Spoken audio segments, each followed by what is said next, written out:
Halo semua, kembali lagi di podcast Bahasa Indonesia bersama Windah. Podcast ini bisa didengarkan di Spotify, Apple Podcast, YouTube, dan masih banyak platform lainnya. Sebelum kita mulai episode ini, aku mau mengucapkan terima kasih kepada Marius karena sudah mendukung podcast ini dengan menjadi teman Windah di Patreon.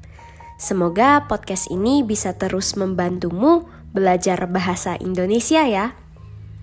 Di episode kali ini kita akan membahas rencana cadangan atau Plan B.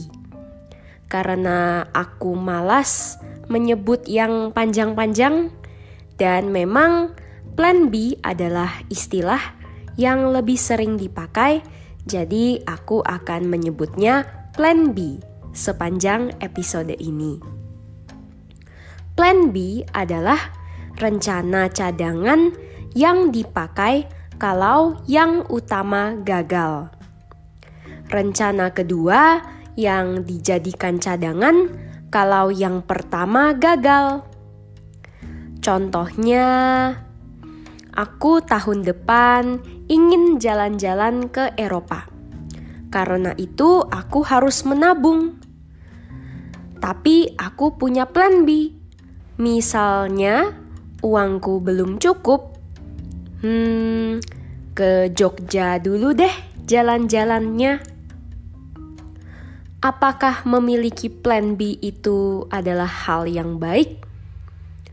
Di beberapa situasi, di beberapa keadaan tertentu, plan B bisa mengurangi risiko, mengurangi masalah yang timbul kalau rencana yang utama gagal. Plan B juga tentu saja bisa mengurangi rasa sedih, rasa kecewa kalau rencana kita gagal. Tapi memiliki plan B juga bisa mengurangi motivasi loh.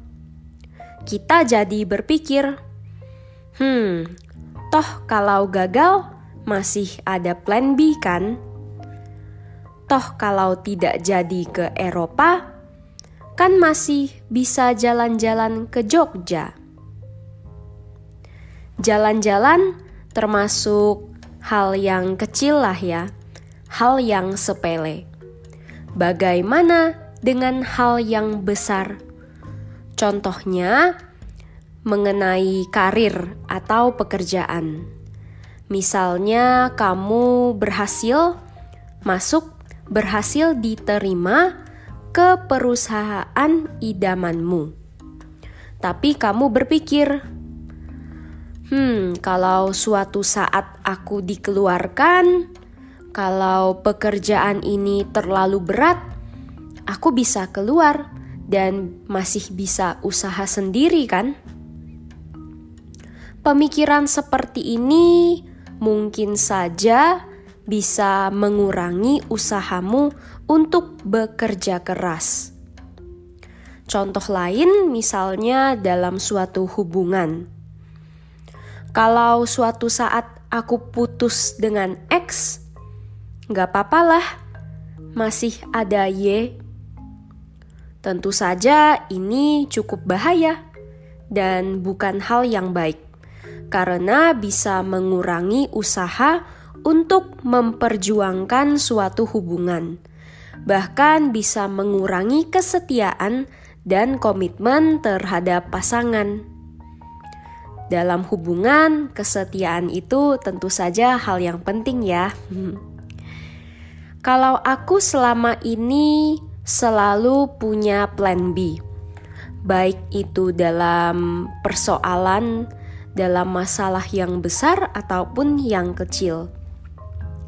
Tapi setelah dipikir-pikir kembali, memiliki plan B tidak selalu adalah hal yang baik ya. Jadi mungkin plan B-ku sudah jauh berkurang daripada dulu.